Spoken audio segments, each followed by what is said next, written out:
Sometimes I worry about telling that joke, like what if there's some Trump supporters in the audience? I mean, they're mostly a joke. I'm sorry, what? You haven't been to a gas station. I have been to a place where you're supposed to shut the up and people telling jokes. Comedian Jarrett Berenstein is dumbfounded by what he just heard from a MAGA heckler. Wait, what the does that even mean? I don't even know where it was in my joke where you haven't been to a gas station works as a response. We're excited about Biden being elected. Right. Okay. He thinks that Biden... Oh no, I don't need two people. Thank you very much. So you think that the people at gas stations are not excited about Biden? Is that what you're saying? I'm saying anybody buying gas should not be excited. Okay, well, there's at least one Trump supporter in the audience. Which is funny because they're mostly a Joe right now. So I think this is a fun exercise when assessing fuel prices. For example, we'll see how that all turns out, but it's got to be a fair deal. When does it become the Trump economy?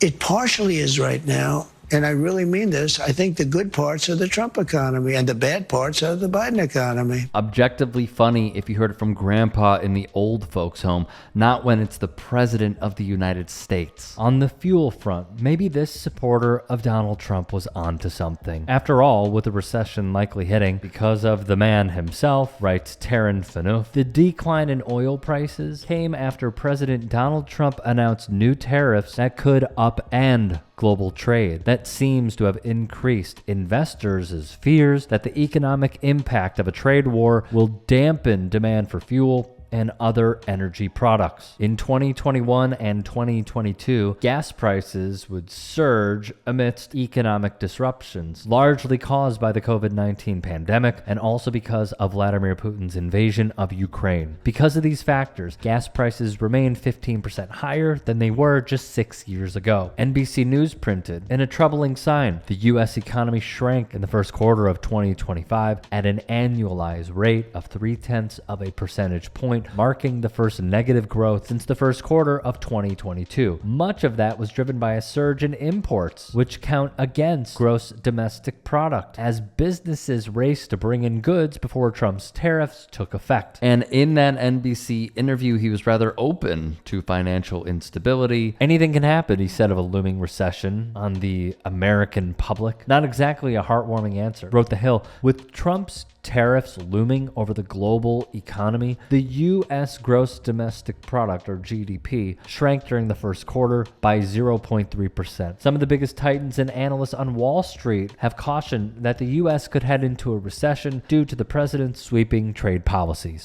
So when looking at these clips, okay, what I've noticed is the confidence and audacity in a lot of these people who go to comedy shows. Look, there's nothing to do on a Wednesday night, a Friday night, whatever. Yeah, let's go to a local comedy show. And when they see something that they disagree with, what I've noticed is they don't want to comprehend what the person on stage is saying. What they want to do is verbally box with this person when they are not even an amateur. They are not even a Golden Gloves entrant. They are on the sidelines, and you are dealing with a professional heavyweight. One thing that stands out to me is how Berenstein hears it from another person in the audience, immediately shuts it down. It's very important that he does this. Why? Because you don't, depending on your style, you don't want multiple people coming at you at once. You want to address the contrarian at hand, and he did brilliantly, may I add. And the thing that also sticks out to me is the fact that he started off with a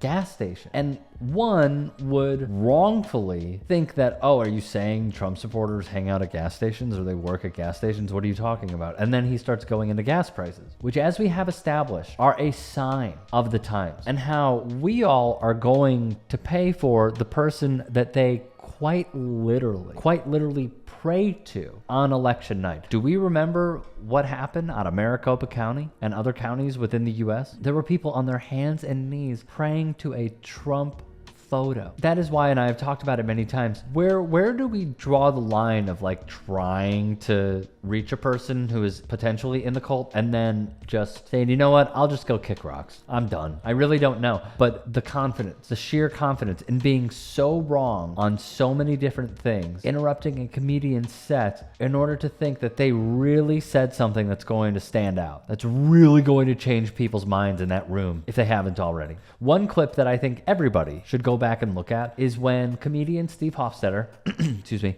who goes on tour with Jarrett Berenstein, who, by the way, Steve Hofstetter, I had on my podcast as well, The Rick Strom Show, that you all should go check out. He talked about how Berenstein is like his dude, man. He talks about the bond that they have, how he and other comedians help Steve through a really difficult time. And in addition, how Berenstein held his own here, but also how Hofstetter holds his own, if you want to search on demand, by hearing out Trump supporters and then dismantling their arguments piece by piece. And it's vital to hear, because you know what, maybe he won't change their minds, but if there's anybody in the crowd who might have thought that an audience member who heckles somebody like Steve Hofstetter is making a point, he can quickly disarm it and then show you as a reflection why you are wrong. In that clip, there was a Trump supporter who said, yeah, but I don't think it makes me a hateful person on voting for Donald Trump. I have trans friends. I have gay family members, blah, blah, blah. And they use the I'm friends with a da-da-da. And he shows why that is hurtful rhetoric, including to the people that she voted against, who she claims that she loves,